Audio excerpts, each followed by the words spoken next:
welcome to the podcast. My name is Father Bill W. I'm an Episcopal priest here in Austin, Texas. I'm also in recovery from alcoholism and entered into my 50th year of sobriety. Anniversary's coming up in December.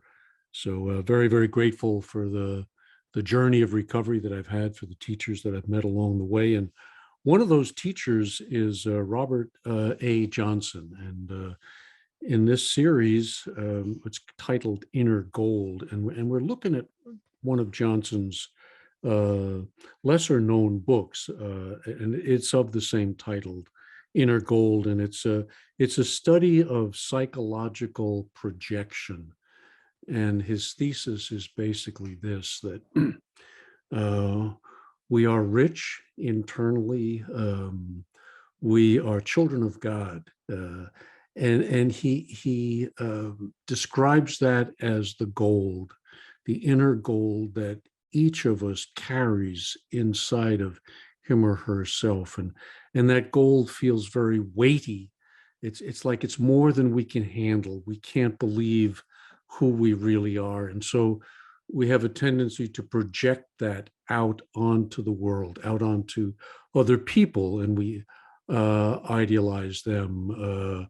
We make them gods for us in a sense. And he says that ultimately what we've got to do is begin to take our gold back.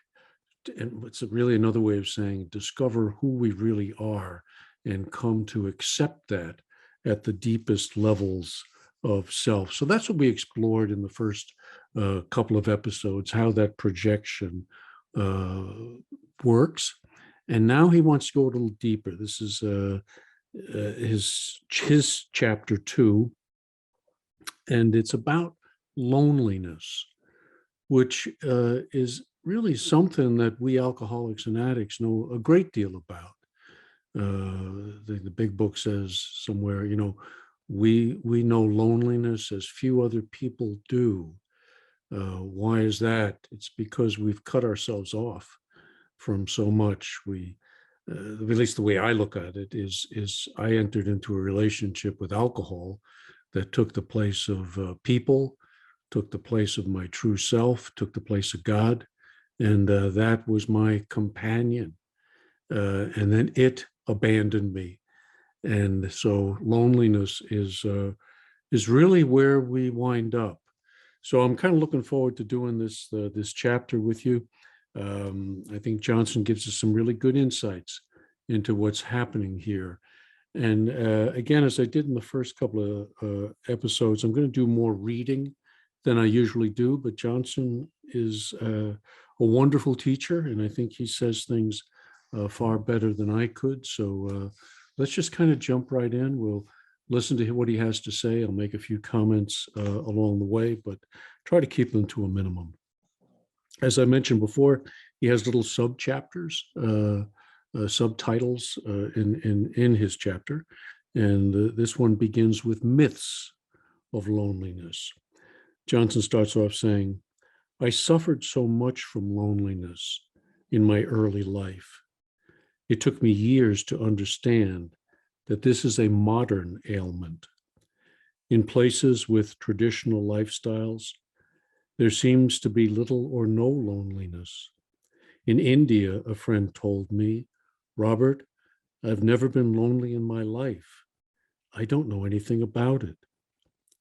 Imagine someone who has never been lonely. Traditional people are surrounded by community, family, marriage, and religion that dictate the details of their lives. They are not vulnerable in this way. They may be poor materially, but emotionally, they are more contained. Modernized Indians, on the other hand, experience many of the difficulties that we do in the West. Only when we are not asking someone to carry our gold for us can we look at him as a human being. And when we see others as human beings, it is possible not to be lonely. Others cannot assuage our loneliness, Loneliness is an interior matter. Even being in love has nothing to do with the other person. It's narcissistic. When we are in an actual relationship with another person and just not our projection, love is possible. So what Johnson is asking us to do here is to go deep within ourselves and to find that part of ourselves that is cut off, isolated, and alone, and begin to enter into a relationship with that.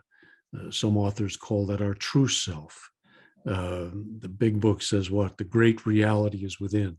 And this is where the journey has to go. It has to go inwardly to find the self that we are in so many ways trying to hide from. Goes on now to say the collective unconscious often produces myths that tell us what is happening or about to happen in a culture. I'd like to discuss two myths about loneliness. The first is the Flying Dutchman. There are many variations on the story, and all go something like this.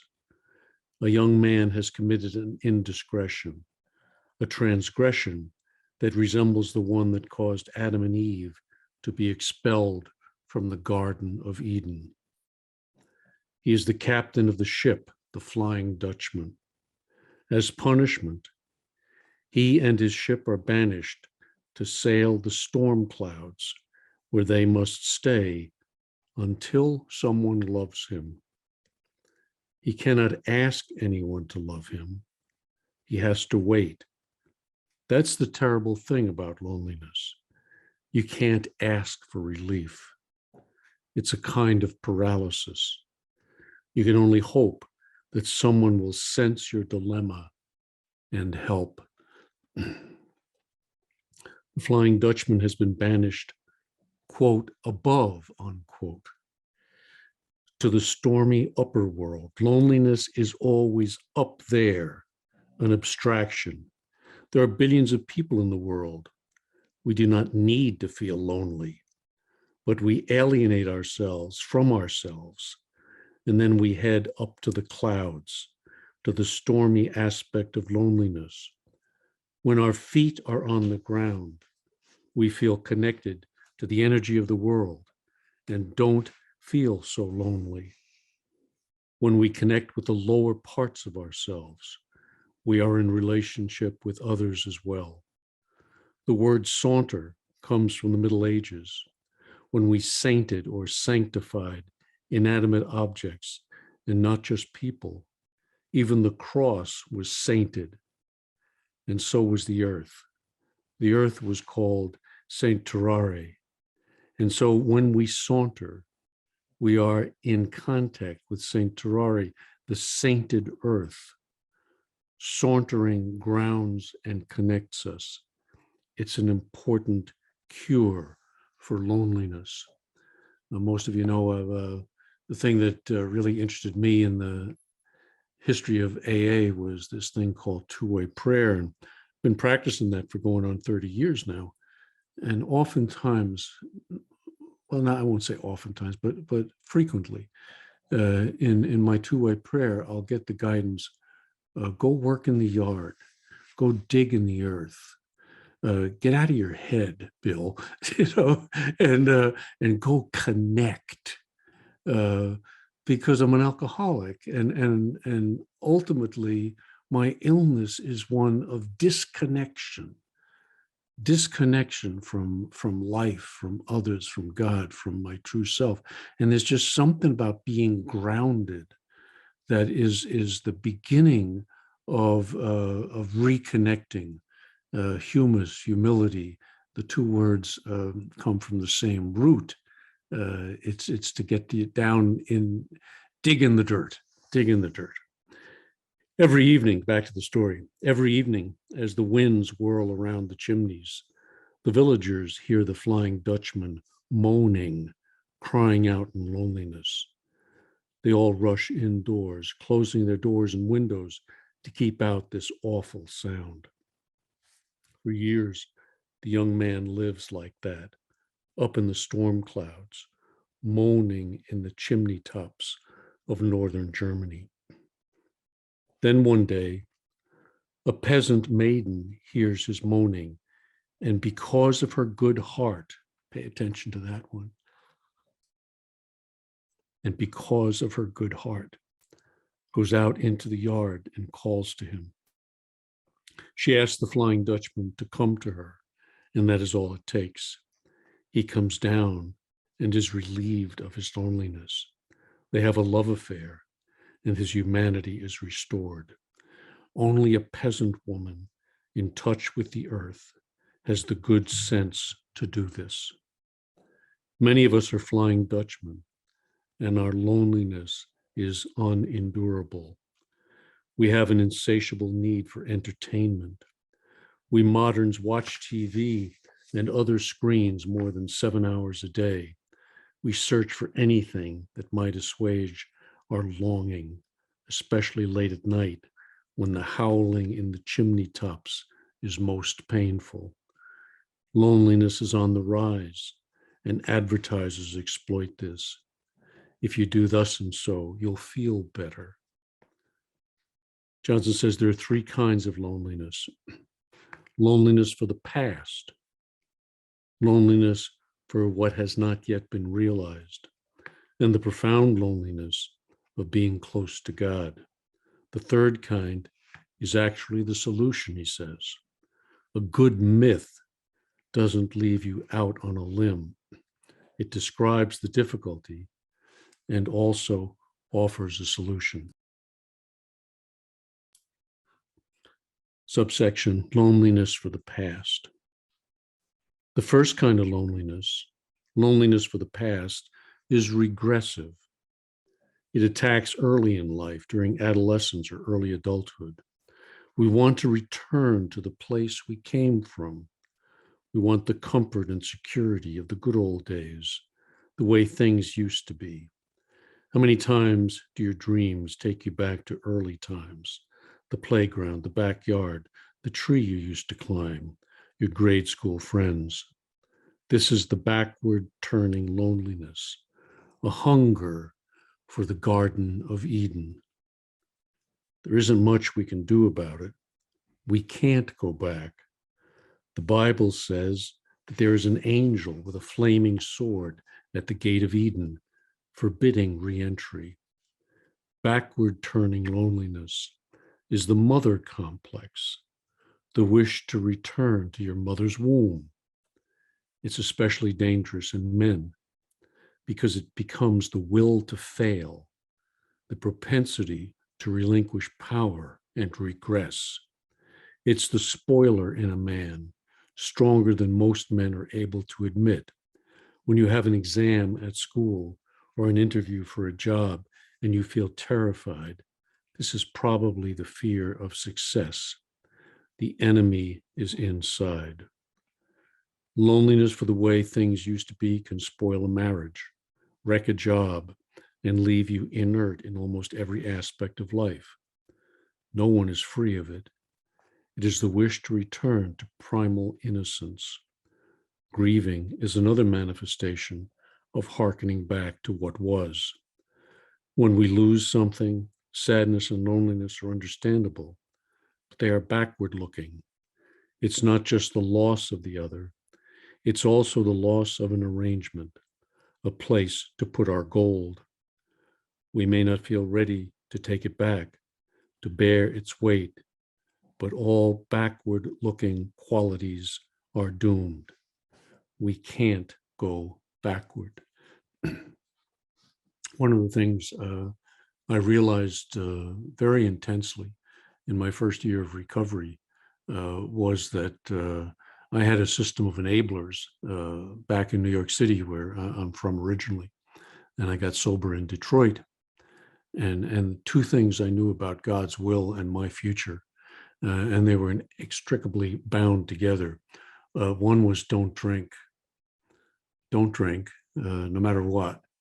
And the second thing I knew intuitively was you can't go back. that if I went back, I was going to die. I had to stay. I couldn't run. I had to face my demons, and boy, that was a whole new territory for me, and I think it is for most addicts, that we come to that place where we know the places we can run to. We know the backward journeys we can take, and if we take them, we're doomed. And so we have to stay and feel, and then go through. Johnson says the first step toward curing any psychological problem is to acknowledge it. When you can put a name and form to it, when you can say what you are lonely for, you're halfway free. Being conscious is your greatest ally. If you are able to admit to yourself how much you wish to fail, this is the beginning of a cure. How many of us choke on just the first time we say, I'm an alcoholic or I'm an addict? There's a choking that goes on to even get those words out, and yet nothing changes if that doesn't change. Next section is loneliness for what is not yet. As we'll see in the next chapter, Dante describes the lowest level of hell as the most difficult place of all. It is 100% frozen, entirely cold. Loneliness is always cold. It's inhuman. The worst hell is the frozen place of unrelatedness, disconnectedness. Hell ice is worse than hell fire. The second kind of loneliness is the longing for what is possible, but has not yet been realized. An alive, vigorous, functioning human being has a vivid intuition of what he is capable of. His intuition leaps forward, and he imagines what is possible. He fantasizes a perfect woman or a love affair that will touch him to the core. He feels lonely for what is not. He thinks that he sees out there what will assuage his loneliness. But that can only happen in here. When our value and sense of meaning are always outside ourselves, there is someone, something, some place, or some condition that will cure our problem, just as soon as we are struck in an insoluble problem. My next book should be entitled, Johnson says, Just as Soon As, because just as soon as psychology dominates almost everyone. Just as soon as I get married, just as soon as I get divorced, just as soon as I have more money, just as soon as the cancer treatment is over, just as soon as is an intermediate stage where you sense what matters to you, but you externalize it and don't yet claim it as your own. Your felt need might be a new task, a new psychic capacity, or a new insight, but it is too soon to realize that it is your own gold. To sense this value, even if you cannot yet own it, is a start. The first kind of loneliness, for what once was, drives us backward and downward. The second kind, for what is not yet, drives us forward and upward. At least this is a progressive loneliness. It drives us to accomplishments. But both of these kinds of loneliness drive us. And I just wanted to pause and just concentrate on that word driven, drive, to drive us. All of Johnson's works are really an introduction to the unconscious. To make conscious what is unconscious is the journey. To allow it to come up into awareness is what the journey of recovery is really all about. So keep that in mind. The drivenness. I mean, how many of us know? I mean, we want to get sober, we want to stop doing this, we want to start doing that. Our intentions are good, and yet what happens? Something from below seems to creep up and grab us and take control of our lives. What is this thing? Well, this is the unconscious, and 90 to 95% of our mind is made up of the unconscious. And if my little 5% thinks it's going to take it on and beat it, good luck, you know? But the awareness that it's there, the welcoming of it, we stop fighting everything and everyone, including the unconscious. It doesn't mean we give into it, but it does mean that we meet it and we make it, we allow it, even better, to become conscious, to become conscious. Next subchapter, the inner world calls. Johnson says there's a Hindu myth that tells us about the nature of loneliness, how it comes to be and what to do about it. It's like the Flying Dutchman, but more elaborate. Here we go. There was a fine young king. He was vigorous, strong, and a good man in every respect. He loved to hunt, and one day he was hunting deer on horseback with his courtiers. In Indian mythology, the call of the inner world, the call of the unconscious, is often portrayed as a deer that is tantalizingly close, but eludes being caught. The king and his courtiers were galloping along when the king saw a deer just out of bow and arrow range. He veered off and began following it. But the miraculous deer kept just outside his range. The king went plunging further and further into the forest, chasing the deer all day. So intent was he in his masculine vigor to catch this prized animal. By late afternoon, the king was irretrievably lost, and the deer had vanished. What a wonderful deer. He gets you where you need to go and then leaves you. Ponder that one with your addiction. It takes us to where we need to go, and then it vanishes. The king was exhausted and rather frightened, as he was now separated from his courtiers. Being a wise young man, he got off his horse and sat down. If you don't know what to do, sit quietly until your wits come back. Suddenly he heard a beautiful song. A maiden was singing as he had never heard before, and he fell in love with her very voice. He got up, began to walk toward the sound, and soon came upon her. The maiden was as lovely as her voice, and the king, overwhelmed by her beauty, instantly lost his heart to her. Here comes the projection. He asked, "Are you married?" And the maiden said, "No." The king said, "Will you be my queen?" And the maiden replied, "You must ask my father." And so he asked her to take him to her father, and she did. The father, himself a wise man, was delighted at the prospect of having a king for a son-in-law, but he didn't let his enthusiasm appear too obvious.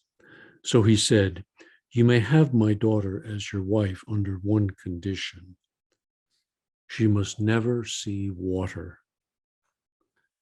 If you replace the word water, Johnson says, with the word reality, You will understand this story easily." The king agreed, and the young couple married. But there was one problem: keeping the queen from seeing water. Heading: avoiding reality.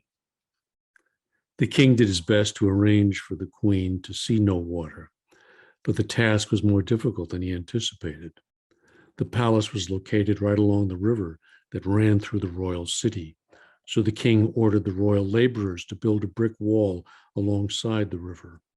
Before he would take the queen outdoors or up to the palace roof, he also had to be careful that there was no rain on the horizon.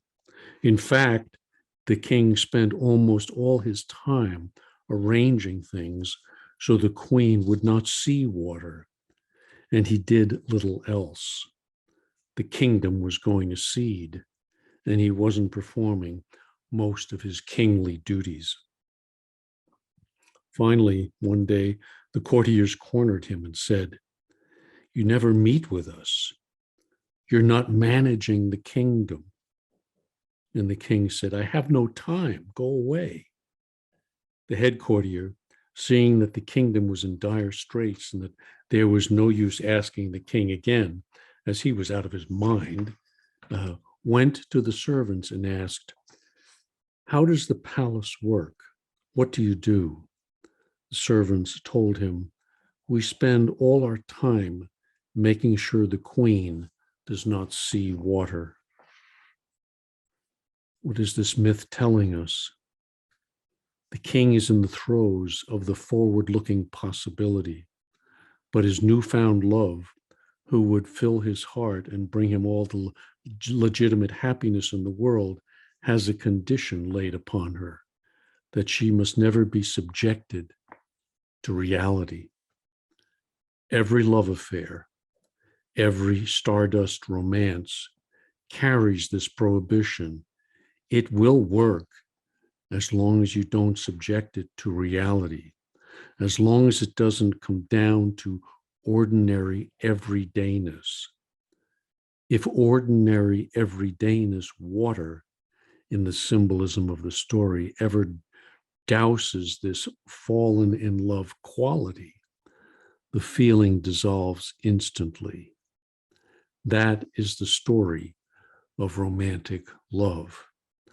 So listen up out there, all of the love addicts in the audience, hey? The head courtier comes to the king and says, "Sire, let us make a garden on the rooftop. We can plant trees and beautiful plants and put a roof over it so that even if it rains, there will be no difficulty. You and the queen can spend time in the garden and be happy." They did, and it was a success.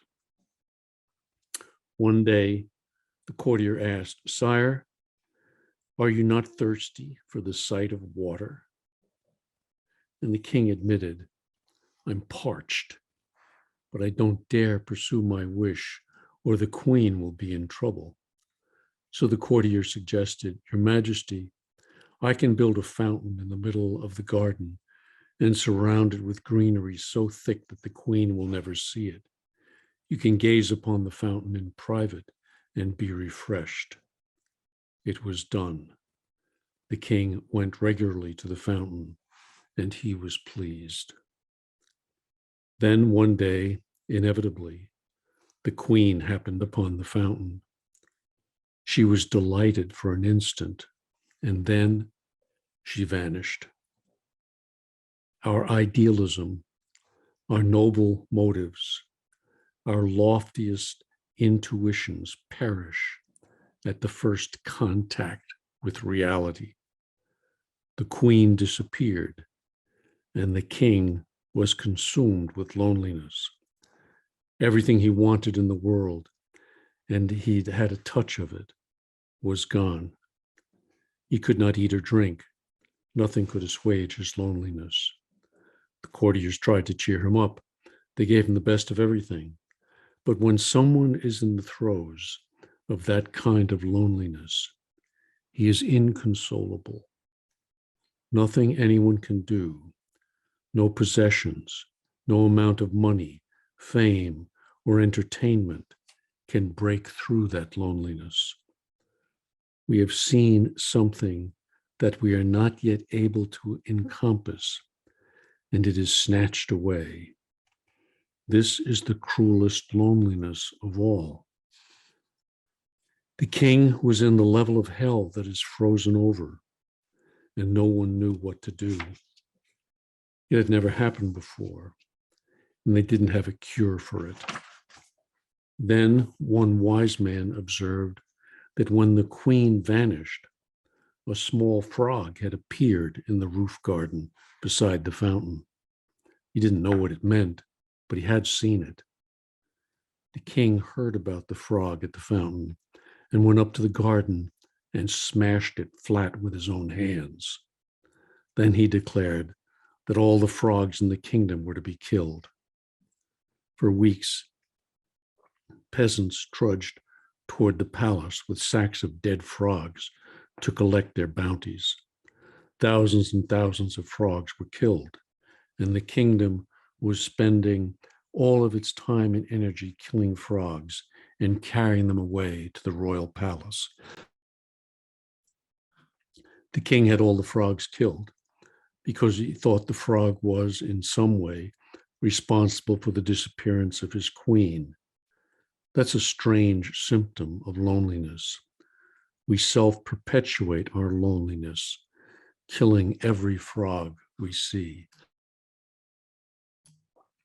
Somehow when I was reading this little section, I thought of Putin in Russia, killing Ukrainians left, right, and center. I mean, what's his pathology? What's undergirding him, taking possession of his mind? It's a madness. It's a madness. He sits at a table, 15 feet long with people at the other side. You talk about loneliness. You talk about delusion. And you talk about separation and the ultimate madness that this can engender. Enough politics. Finally, one day, the Frog King came to see the king, and he said, "Your Majesty, you're about to exterminate my entire species. I am the father of your queen. She returned to the land of the frogs when you broke your vow." The king listened. He liked the Frog King and made peace with him. As a result, the Frog King brought his daughter, the little frog, by the fountain back to life. Here was the queen in all her splendor. The king embraced her and was happy again. And the queen was no longer compelled to stay away from water. Transformation and redemption. This myth of the king and his frog queen is a story of transformation and redemption. If you're caught in the kind of loneliness that has no comfort and cannot be assuaged, and you hear the wisdom of this story, it will help. This is how to get through the second kind of loneliness. If you have touched something of heaven, something that was given to you miraculously, but is not yet ready for contact with reality, when reality touches it, and inevitably it will, the dream will vanish, and your loneliness will return worse than before. You must touch the inner world and learn to bear the sight of water without going to pieces. When you restore your connection to the unconscious, to spirit, your beloved will come back cured and her reality phobia, cured of her reality phobia, Both the king and the queen had learned to live without water, reality, but the king couldn't stand it. Or maybe it was the queen who couldn't stand it. No relationship can survive unless it includes reality, water. Many fine spiritually evolved people are at the tenuous stage where they've had a sublime vision, but if any water gets on it, it vanishes. The king on his heroic journey, and all heroes are the ones who suffer most. At some time in every relationship, every man or woman wonders, when did my partner turn into a frog? Whether you get through this crisis hinges on your ability to see the divine. At first, we fail. The king marries the queen, and you might hope the story will end with them living happily ever after. But they can't take it. Every marriage replays this scene, and the marriage can dissolve at this point. She turns into a frog. He turns into a boar. They are unable to sustain the heavenly vision that started it all. The frog needs water. The bliss you experience at the beginning of your marriage is true, but you cannot stand it. If you hang on and go through the dry time without water, the glory of your first meeting will return, less fragile this time, but you have to persist to be able to touch the bliss of heaven and the trials of ordinary life.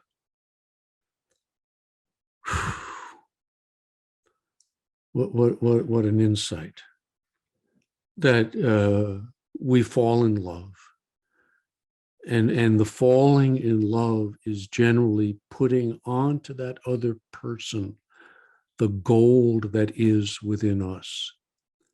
And therefore, we cannot or do not or are not relating to them at the level of humanity.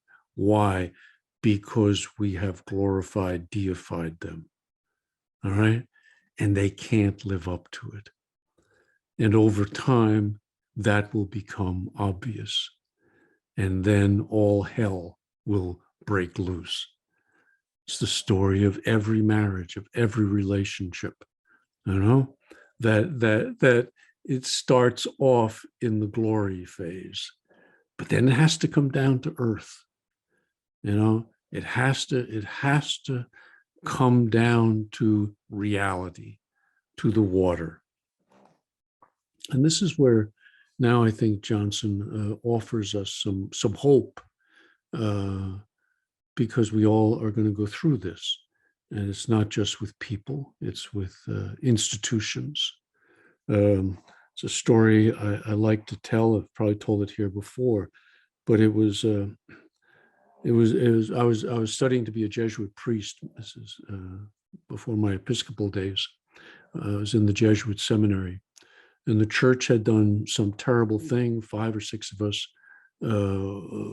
were sitting in the kitchen, and an old priest walked by, and we told him the terrible thing that the church had done, and isn't it awful, you know? And I'll never forget this. He just turned and said, "Ah, our mother the whore." We were dumbfounded. What do you do if your mother's a whore? What do you do if the goal that we were projecting onto the church at that time let us down? But this man had the wisdom to know that it has to let you down. Human institutions are going to let you down. Human beings are going to let you down. AA is going to let you down. You know, your sponsor is going to let you down. It's going to happen. It's going to happen. And if you can get through that without running away, without cursing it, and you be damned and killing the frog, then you have a chance. then you have a chance to experience real love and real relationship and maturity. But you got to stay, and you got to go through, and you got to take back your gold that you put onto it. Next section is titled The Nearness of God. And here he says, the third kind of loneliness is the most subtle and difficult. It is the loneliness of being dangerously close to God. The proximity of God is always registered first as extreme pain. To be near it, yet unable to touch the thing you want most, is unendurable.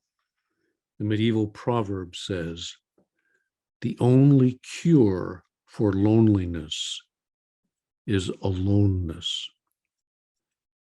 In the Western world, loneliness has reached its peak. The old ways that used to protect us have worn thin. We're at the point where the king has killed the frog, and we feel perpetual, incurable loneliness. When we're in this kind of pain, we cry out to be freed from our suffering. But when our understanding deepens, we go off somewhere, sit still, and determine not to move until the dilemma is resolved. For some time, the journey is hellish. I don't know whether it's possible for us to get through this stage more quickly, or if it is a set path we have to traverse at its own pace, not ours. When we are able to move from solitude to vision, redemption takes place and loneliness vanishes, not because it gets filled, but because it was illusory in the first place. It could never be filled.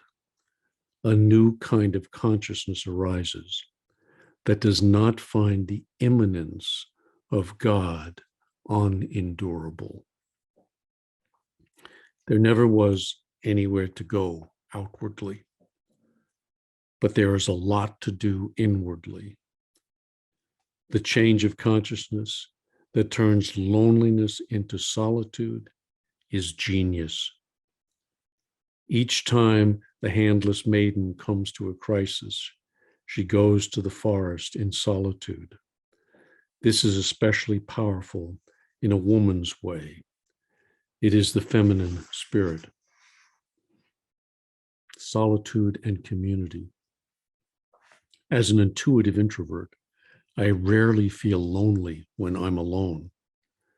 When I was in my early 20s, I took a job in a lookout tower, fire watching in the forest. I was alone on a mountain peak for 4 months, and I never felt lonely. Reality didn't catch me there.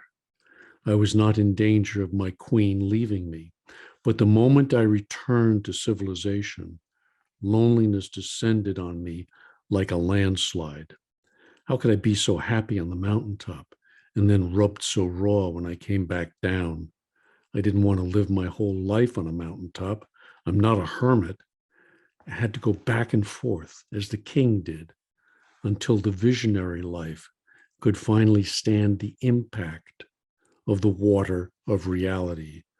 The queen in me had to learn to withstand the water. It's a process. I believe that everyone who has touched the realm of spirit has to go through this antechamber. If you're honest and perceptive, you can tell the difference between regressive loneliness, the first kind, and the ineffable second and third types of loneliness, where you sense, then see what you cannot yet have. The second and third types of loneliness are nearly indistinguishable. If you can say exactly what you are lonely for, it will reveal a lot. Do you want to go back where you came from, to the good old days? Or have you seen a vision you can't live without. They're as different as backward and forward. Dr. Jung said that every person who came into his consulting room was either 21 or 45, no matter their chronological age. The 21-year-old is looking backward and must conquer it. The 45-year-old is being touched by something he cannot yet endure. These are the only two subjects of therapy. Boy, that is profound. What touched me in that was my own experience of having two bottoms, one at an early age in my 20s, and then another bottom in my late 40s. And it fits exactly what he's saying here, that every person who came into the consulting room was either 21 or 45, no matter what their age was. The 21-year-old is looking backward and must conquer it. How many young people have this failure to launch, is what psychologists call it these days. They have a failure to move forward, a failure to accept the challenges that lay ahead of them and suck them up and go through them. They want to run back, regress in some ways. And drugs and alcohol are a beautiful way for treating that. You know, it doesn't work, but it brings about what? A return to mother, a return to the womb, a failure to grow up, a failure to move forward. That's the regressive side, and the other side is the fear of going forward, something that he can't endure, and yet you have to move forward. This is the midlife crisis, where you feel like you've been put in the belly of the beast. 40 days, 40 nights in the desert for Jesus. It's facing the temptations that come in all of our lives, and yet to move forward, to endure is a big word, to persist, and in the doing of that is the only way to get through it. And Bill Wilson had a wonderful phrase when he was analyzing himself, when he kind of came to his own bottom. There was no way under, around, over. I had to go through it. You had to go through, and in the going through is where the change happens. Johnson ends with a little subsection here on solitude, which is the answer to the problem. He says the Garden of Eden and the heavenly Jerusalem are the same place, depending on whether you are looking backward or forward. A person touched by loneliness is a holy person. He is caught in the development of individuation. He's caught becoming a self, becoming a true self. Whether it's a development or a regression depends on what he does with it. Loneliness can destroy you, or it can fire you up for a Dante-like journey through hell and purgatory to find paradise. St. John of the Cross called this the dark night of the soul. The worst suffering I've ever experienced has been loneliness, the kind that feels as though it has no cure, that nothing can touch it. One day, at the midpoint in my life, a little like Dante, I got so exhausted from it that I went into my bedroom, lay face down on my bed, and said, I'm not going to move until this is resolved. I stayed a long time, and the loneliness did ease a little. Dante fell out of hell, shimmied down the hairy leg of the devil, went through the center of the world and started up the other side, which was purgatory. I felt better.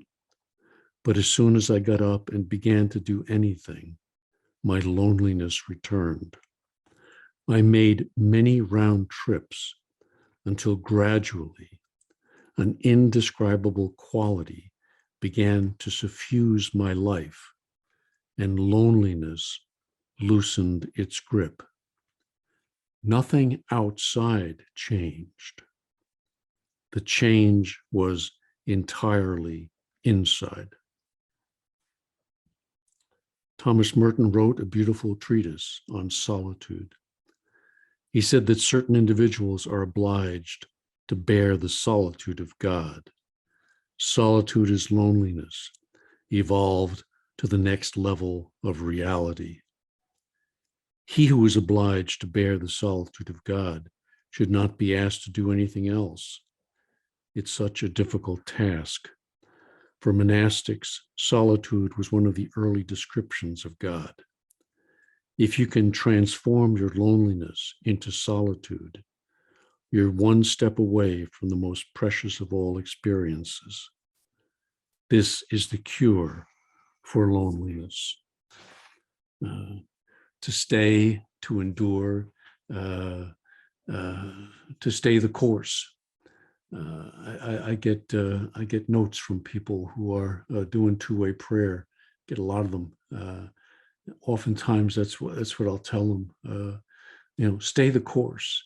It may feel wonderful to be in touch with God, but it's probably too much to bear, and there's going to come dry times, and you're going to have to go back over and over, and you go there and you pick up your gold. You pick up the gold of your connection with the great reality that is within, and you carry it as long as you can carry it. But there will probably come a time when it becomes too much, and you give it back to something or to someone or to some other fantasy, and go chase that for a while. It's a process. Recovery is a process. Johnson has a phrase that I dearly love. He says, it's boiling in the oil of transformation. And so we boil, and we understand more. But you know what? I mean, there's always more to learn. And so here's where Jung taught me a wonderful lesson. And it was this, that after midlife, success has nothing to teach a man. One more victory, one more success, one more notch on your belt isn't going to teach you a damn thing. But when you fail, when you're knocked down, that's the opportunity to benefit from the boiling in the oil that you have just experienced. And a final thing from Jung that also helped me. He said, those people who haven't found God probably haven't looked low enough. That it's not finding God in the clouds like the Flying Dutchman, but it's finding him in the everyday reality of my own life. That probably the very last place I'd ever think to look for him. There he is. The great reality is indeed within. So Robert Johnson, I hope you're liking this. He's a beautiful, beautiful teacher, beautiful guy. And I'm grateful he came into my life, and I'm grateful you did too. So thank you for listening. God bless. Keep coming back. Stay out of the clouds.